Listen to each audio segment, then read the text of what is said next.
Top quality और consistent performance के लिए सिर्फ सिल्वर पंप। टॉप क्वालिटी और कंसिस्टेंट परफॉर्मेंस के लिए सिर्फ सिल्वर पंप, नाम याद रखना। सर, पुढील 2 ते 3 दिवस जे आहे वाहतुकीमध्ये मोठ्या प्रमाणात बदलायचे या ठिकाणी घोडबंदरला काम सुरू होणार आहे मास्टिकचं, त्याबद्दल काय सांगाल?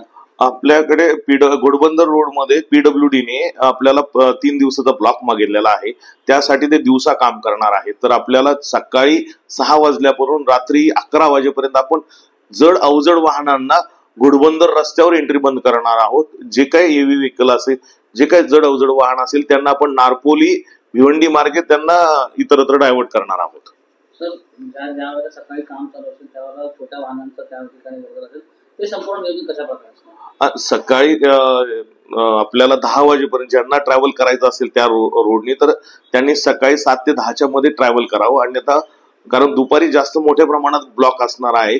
एक 4 लेनचा रस्ता आहे, आपल्याला 2 लेन कंटिन्यू त्यासाठी ब्लॉक करायला लागणार आहेत आणि 20 मिनिटं इकडची वाहतूक 20 मिनिटं मीरा रोड कडनं येणारी वाहतूक सोडावं लागणार आहे आणि त्याच्यानंतर 20 मिनिटांनी परत ठाण्याकडनं जाणारी वाहतूक सोडणार। तरी आपल्याला सगळ्यांना त्या ठिकाणी 18, 19, 20 ह्या दरम्यान मोठं ट्रॅफिक कंजेशन असणार आहे घोडबंदर रोडवर। तर ह्या रस्त्याचा वापर कमीत कमी करावा लोकांनी आणि पर्याय रस्त्याचा वापर करावा। कशा प्रकारे आपले वाहतुकीचे त्या ठिकाणी अधिकारी असतील किंवा आपले डे मध्ये 1 PI, 3 PSI आणि जवळपास 35 ते 40 कर्मचारी आपण लावलेले आहेत। परत डायव्हर्जन साठी आणि डायव्हर्जन रूटवर त्या आणि वेगळे आपण कर्मचारी लावलेले आहेत। त्यासाठी काय नागरिकांना आव्हान असेल? कारण मोठ्या घोडबंदर म्हणजे ट्रॅफिकचा असा एक हे म्हणलं जातं, मात्र काय आव्हान असणार? सकाळी 7 ते 10च्या दरम्यान त्यांनी प्रवास पूर्ण करावा आपला आणि नंतर 5च्या नंतर प्रवासाला सुरुवात करावी। घोडबंदर रोडला यायचं असेल तर दुपारच्या वेळेत त्यांनी शक्यतो टाळावं, जेणेकरून ते ट्रॅफिक जॅम्स मध्ये सापडणार नाही।